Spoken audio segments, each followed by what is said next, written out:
Kalau yang negatif, tidak apa-apa tidak digunakan. Tidak digunakan itu maksudnya diganti dengan soal yang lain ya. Jadi jangan ditiadakan. Kalau misalnya kalian kurangi, oh ya, ini perlu menjadi perhatian ya. Misal nih, eh, pada kondisi yang seperti ini, kalian mau mengganti atau eh, tidak menggunakan atau menghapus soal ini. Nah, perlu memperhatikan ini, apakah pada soal yang dihapus tersebut indikatornya ketika soal itu dihapus masih termuat tidak pada soal-soal yang lain. Kalau misalnya tidak termuat, maka soal ini jangan dihapus, tapi diganti dengan soal yang lain yang masih punya indikator materi ataupun indikator pemahaman, indikator kemampuan matematis yang kita teliti gitu. Jadi jangan sampai terbuang juga dengan indikatornya. Jadi kalau mau mengganti, gantilah dengan indikator yang masih memuat itu gitu. Soal yang masih memuat indikator itu. Nah, itu maksud saya. Ketika diperbaiki pun ya harusnya masih menyesuaikan dengan indikator soal yang sebelumnya gitu. Oke. Nah, bagaimana dengan skor butir yang politomi? Politomi contohnya soal esai tadi ya. Eh, Prosesnya sama seperti tadi kita jumlahkan, kemudian kita cari proporsinya, lalu yang ini nanti kurang ini, ada yang salah juga ya, ini sudah diperbaiki guys. 0,7 kurang 0,4, 0,3, oke. 0,7 kurang 0,2, 0,5, oke. 0,3 kurang 0,3, 0 harusnya ya, ini tidak ada di 0. Nah, ini tadi maksudnya, yang 0 itu terjadi pada saat apa? Kita lihat nih, 0,3, 0,3. Artinya pada butir yang apa namanya? Pada butir yang ketiga ini untuk siswa dengan kemampuan tinggi atau kelompok atas itu hasilnya sama dengan eh, apa skor atau proporsi yang diperoleh oleh siswa dengan apa kondisi kelompoknya berada pada kelompok bawah gitu. Mestinya kan ada perbedaan nih antara kelompok bawah dan kelompok tinggi kan, kelompok atas. Harusnya kelompok yang atas ini lebih tinggi dibandingkan dengan kelompok yang bawah. Nah, jadi di sini terlihat bahwa soal ini tidak mampu membedakan siswa dengan kemampuan tinggi dan siswa dengan kemampuan rendah kayak gitu. Jadi indeks daya bedanya jadi nol di sini. Jadi tidak daya bedanya tidak bagus gitu. Tidak bisa membedakan antara kemampuan tinggi dan kemampuan rendah gitu. Kemudian 0,8 kurang 0,1, kemudian 0,85 kurang 0,1. Nah, ini sangat baik ya. Ini ada 5 di belakangnya. Oke, kayaknya sudah habis deh. Oh, masih ada. Bentar ya, kita dengarkan azan dulu.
Oke, selanjutnya.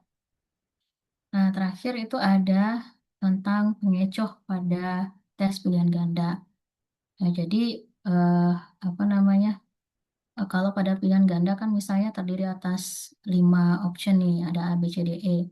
Nah, bisa jadi kalau jawabannya A, eh, bisa jadi jawaban yang diberikan oleh siswa itu, misalnya nih, kebanyak, contohnya kayak gini aja ya, saya tampilkan.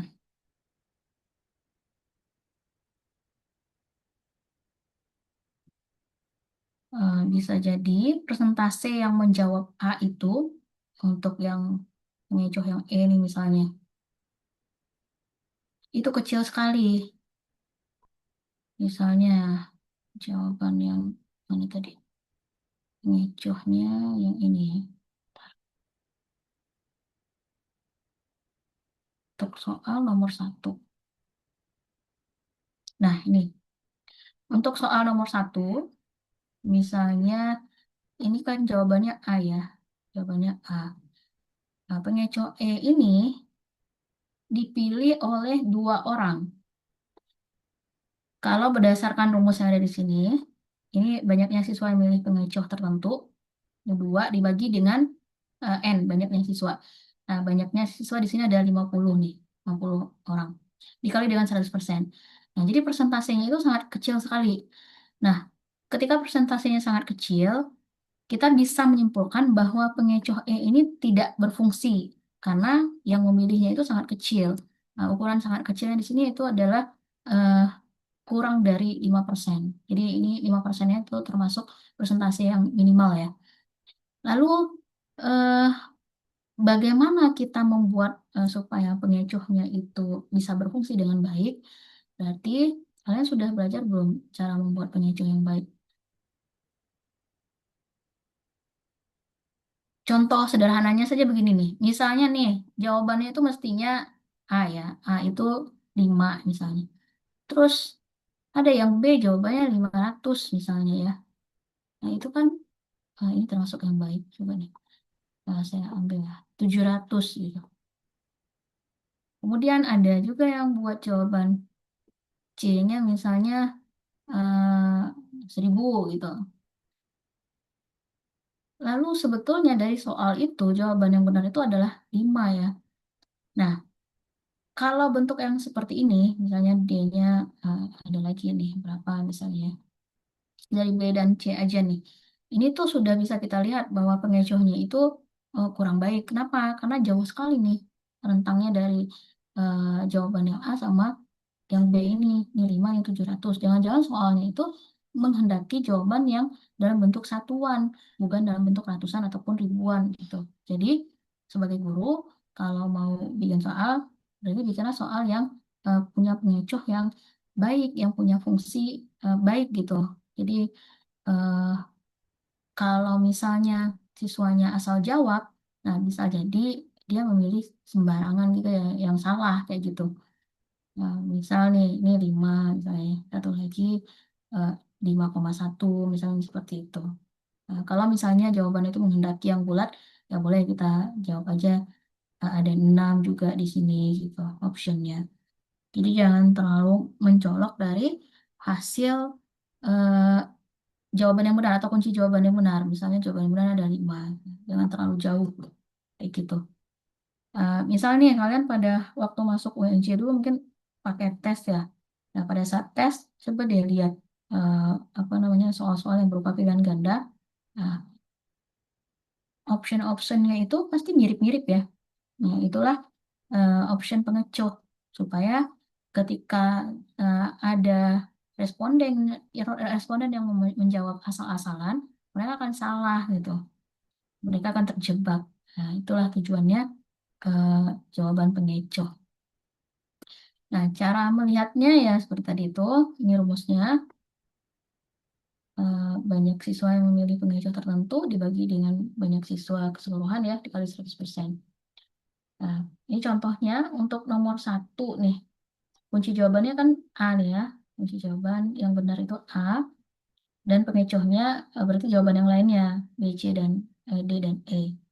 Jadi, eh, Untuk pengecoh yang B, untuk jawaban yang nomor satu, pengecoh yang B, coba kita lihat. Ada 8 orang berarti ya menjawab eh, benar.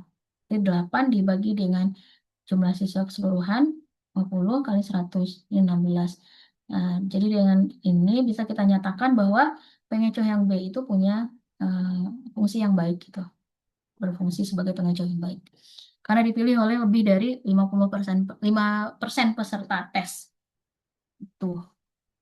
Dan seterusnya ya untuk pengecoh C, D, dan E untuk yang nomor satu. Begitu juga untuk soal nomor 2, kita bisa lihat skor-skornya nih.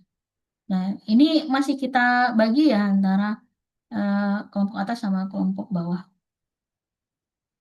Nah, omit ini apa? Omit ini adalah siswa yang tidak menjawab, abstain, dia kosongkan jawabannya. Bisa terjadi misalnya soalnya benar-benar susah gitu. Atau ada faktor-faktor lainnya yang tidak diduga.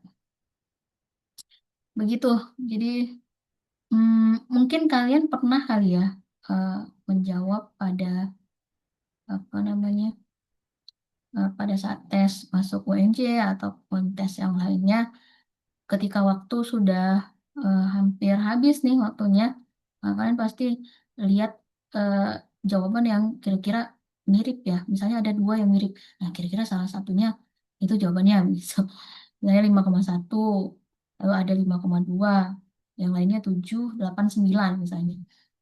Pasti ada kecenderungan untuk mengambil option 5,1 atau 5,2 karena berpikir salah satunya itu adalah jawabannya. Nah, bisa jadi itu adalah option pengecoh.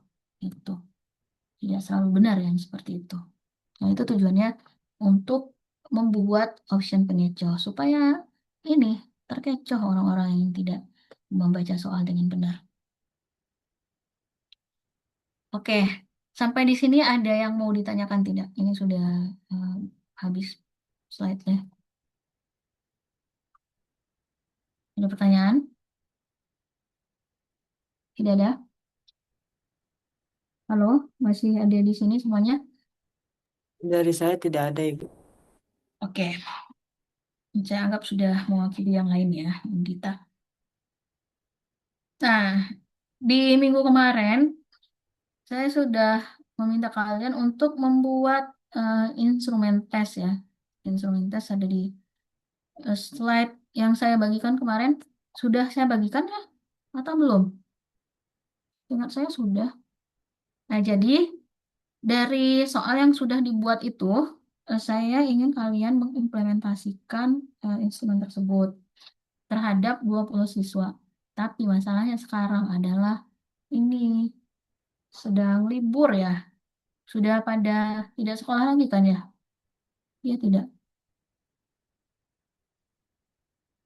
Nah, kira-kira bisa tidak ya kalian mendapatkan 20 responden yang bisa mengisi instrumen tes yang sudah kalian kembangkan dengan kategori yang sama ya atau mirip gitu. Jadi misalnya saya tidak membatasi apa harus implementasinya di sekolah ya, bisa jadi di tempat les. Kalau misalnya kalian punya anak les gitu, silakan disebarkan tesnya ke siswa tersebut.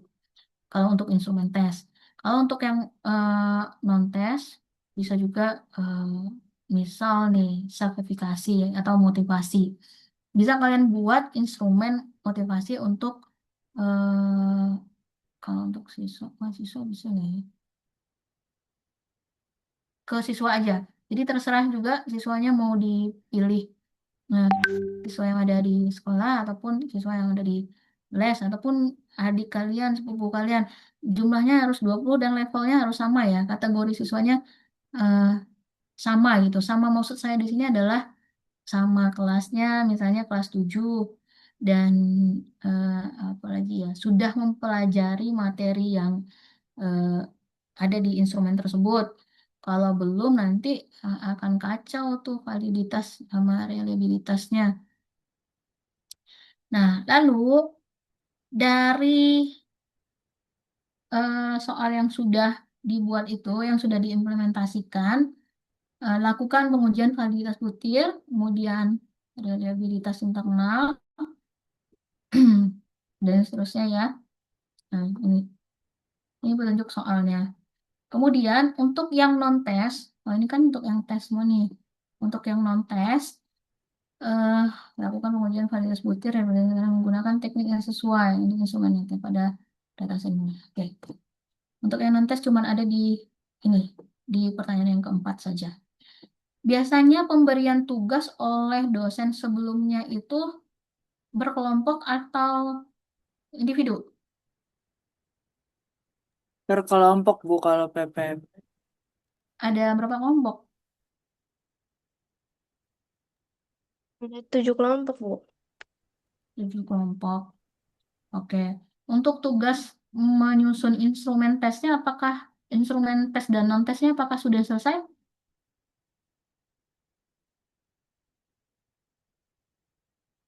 Itu kan sudah saya tugaskan dari minggu kemarin kan ya, harusnya sudah selesai ya. Nah, jadi silakan kerjakan berkelompok untuk menjawab, mengerjakan tugas kelompok yang ini nih. Implementasinya terhadap 20 siswa. Apakah kalian merasa kesulitan tidak terhadap 20 siswa ini? Soalnya sekarang libur ya. Ini bagusnya. Kapan lagi? Ada yang tahu tidak informasi kapan siswa masuk sekolah kembali? Harusnya Juli itu udah masuk tuh. Tapi saya nggak tahu. Juli Bu. Juli ya. Juli kita udah ini malah ya. Udah UAS. UAS. Hmm, ini aja deh. 10 orang saja. Jadi ini saya kurangi jadi 10 orang. Supaya datanya lebih gampang kalian kumpulkan. Boleh apa namanya siswa yang ada di bimbel atau siswa yang les ke kalian boleh ini. Boleh juga saudara, adik, tapi pada level yang sama ya. Ada pertanyaan tidak? Hasilnya dipresentasikan minggu depan. Minggu depan pertemuan berapa ya?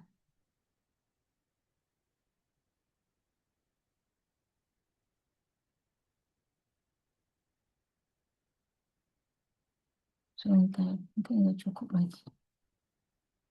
Sekarang pertemuan keberapa? 13, Ibu. Sekarang pertemuan ke-13. Oh, gitu. Bentar. Berarti minggu depan 4. Sebentar ya. Harusnya kan waktu itu 14, cuma karena libur, jadinya sekarang masih 13. Ya, nggak apa-apa. Saya mau mempertimbangkan apakah perlu presentasi atau cuma dikumpulkan saja. Ya, mestinya tuh presentasinya minggu ini.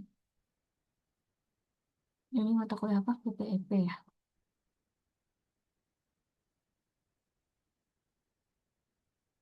Iya,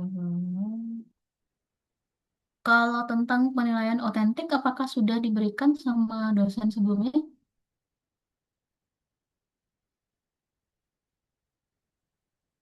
Sudah?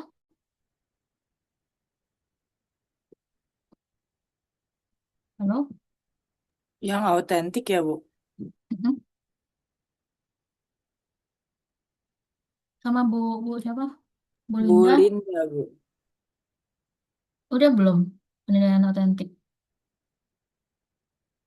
Waktu itu sempat dibahas Ibu di Zoom. Ini banyak juga nih, 75 slide. Kayak rubrik analitik, rubrik holistik. Sudah kayaknya ya. Coba saya lihat chat dari Bu Linda dulu.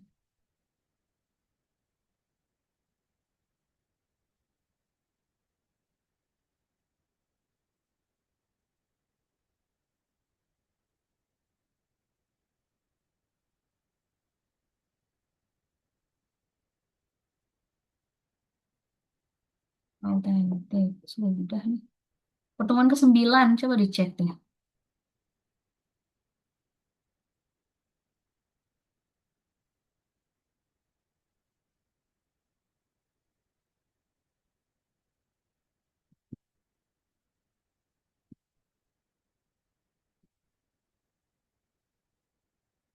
Udah, ini ada penelitian ke apa penilaian tradisional, penilaian otentik.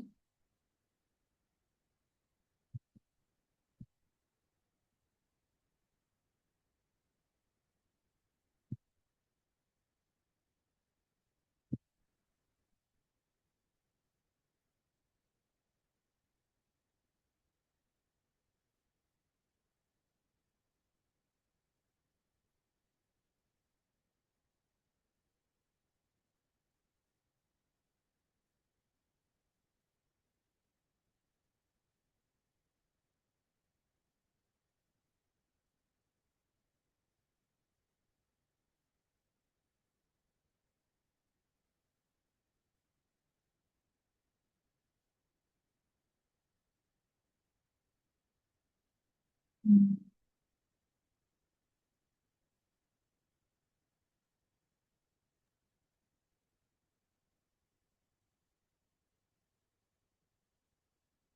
Sudah ada tugas belum tentang penilaian otentik ini? Waktu Pertemuan itu, Mm-mm. Kenapa? Ya. waktu itu kan harusnya, eh kan Bu Linda tuh udah ngejelasin ya lewat Zoom materinya. Terus waktu, minggu depannya tuh harusnya presentasi. Cuma waktu itu sama Bu Linda diganti jadi games gitu. Tapi gamesnya games terkait bukan penilaian ini otentik terkait validitas kemarin kan? Iya, Bu. Hmm. Gitu ya. Materinya udah berarti ya. Oke. Kalau saya lihat nih, soalnya judul PPT Bu Linda tuh tentang penilaian otentik dan pengembangan instrumen tes. Nah, sebagian besar tuh dari ini sebenarnya dari PPT Bu Elis juga. Dapat PPT-nya nggak dari Bu Linda?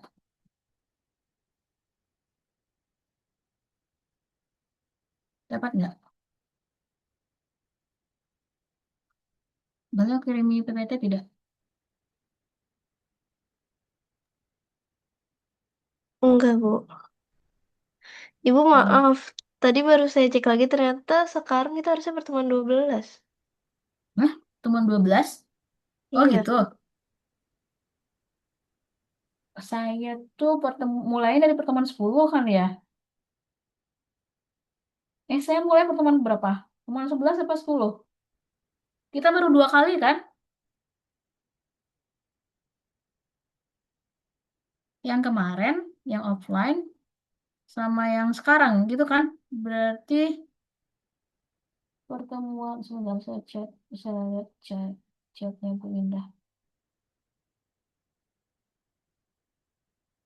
Iya, berarti sekarang pertemuan 12, besok pertemuan 13 ya. Iya, Oke, Bu. oke, ya belum pantasan. Bagaimana cara menyampaikan materinya kalau sudah pertemuan ke-13? Oke, normalnya minggu ini tuh pertemuan keberapa kalau sesuai jadwal?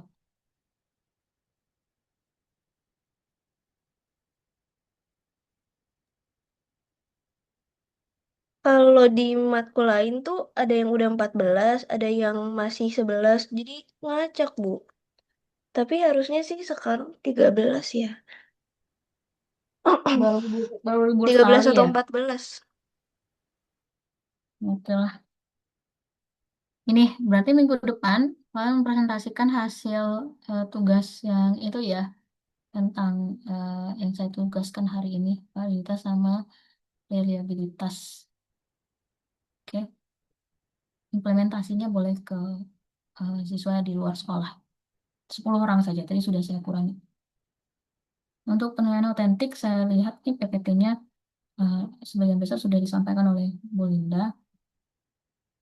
Coba saya bagikan. Sepertinya boleh dibagikan ya. Cuman kalian nggak minta mungkin ya.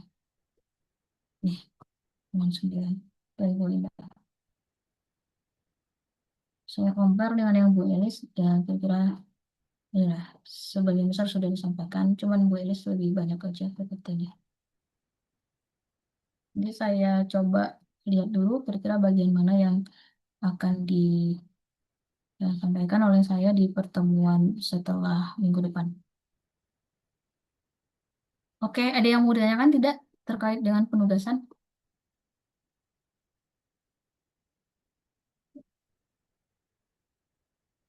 Ibu mau Ada? nanya, Ya, silakan. misal kalau soalnya kita buat untuk materi kelas 8, cuman respondennya kelas 9 tuh bisa gak sih Bu? SMP? Apa harus kelas 8 juga? Itu sebetulnya ada kemungkinan terjadi bias gitu loh. Kenapa bias? Kalau misalnya mereka tuh udah belajar lama tentang itu.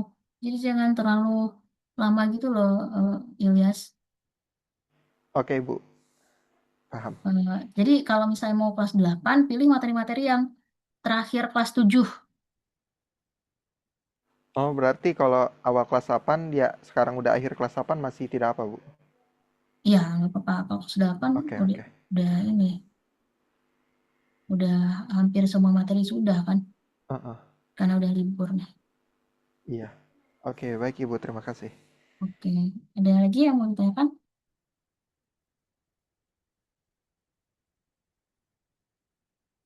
Pada saat implementasi, usahakan ini ya, senatural mungkin ya. Jadi jangan kalian tunjukkan pula jawabannya nanti daya bedanya bermasalah kan, jadi dibuang semua soalnya nanti. Nah, lalu apa namanya? Ada kaitannya juga selain daya beda, indeks kesukaran. Jadi ini jadi bermasalah juga kan. Soal yang sukar malah jadi teridentifikasi mudah kalau misalnya jawabannya diarahkan oleh kalian gitu. Biarkan senatural mungkin, tapi jangan biarkan mereka buka ini ya, buka buku catatannya atau buka internet atau apa. Senatural mungkin. Oke, ada lagi pertanyaan? Kalau tidak ada, kita akhiri saja untuk hari ini. Saya mau ada nanti itu ada untuk lampirannya, ada lampiran ini lembar jawaban siswanya yang 10 itu. Kemudian juga ada dokumentasi mereka saat mengerjakan soal. Terus ada ini juga profilnya kelas berapa, kemudian dari sekolah mana. Walaupun tidak dilaksanakan di sekolah, tapi kan mereka pasti anak sekolahan kan. Saya tambahkan ya, catatan, catatan pada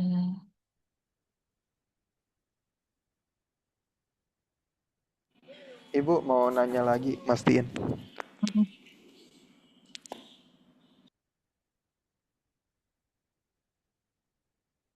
ya, silakan. Ini implementasi siswa kerjainnya tuh harus offline kita liatin atau boleh online gitu lewat Zoom atau lewat Google Form aja Bu? Google Form jangan. Kalau Google Form Jangan. nggak bisa mastiin kan. Mm-mm. Ini aja. Kalau lewat Zoom boleh. Kalau Zoom berarti suruh mereka on cam, lalu Mm-mm. diarahkan kameranya ke siswa yang bersangkutan. Jadi kelihatan tuh Mm-mm. dia buka HP apa enggak gitu. Oke baik Ibu, paham. Ya, ada lagi.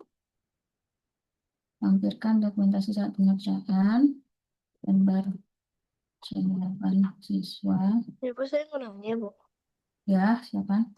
Untuk yang tadi dokumentasi sama lembar-lembar jawaban mereka itu berarti bisa dikumpulinnya secara online ya, Bu, ya? Melalui foto gitu, nggak harus Ya, kasih boleh. ke ibu gitu. Boleh, boleh. Makasih, Bu. Hmm. Jadi apa saja yang saya bilang? Lampirkan dokumentasi saat pengerjaan, scan lembar jawaban siswa. Terus apa lagi? Tadi ada 3. Satu lagi apa ya?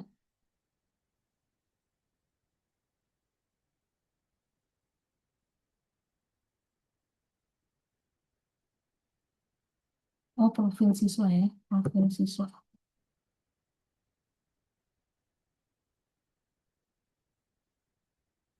Oke, ada lagi pertanyaan? Kalau tidak, saya akhiri perkuliahannya. Nanti PPT-nya saya kirim ke PJ mata kuliah ya.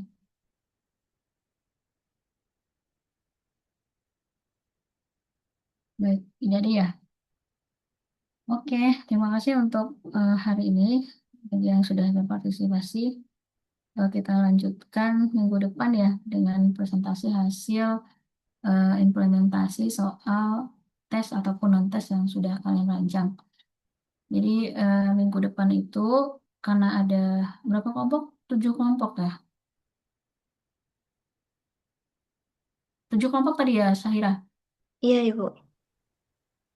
Oke, nantilah saya atur bagaimana ini mekanisme presentasinya supaya semua kelompok bisa presentasi. Jadi kalian siap-siap aja ya.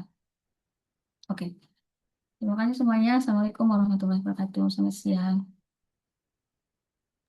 Waalaikumsalam warahmatullahi wabarakatuh. Terima kasih, Bu. See you, Bu. Ya. Makasih, Ibu.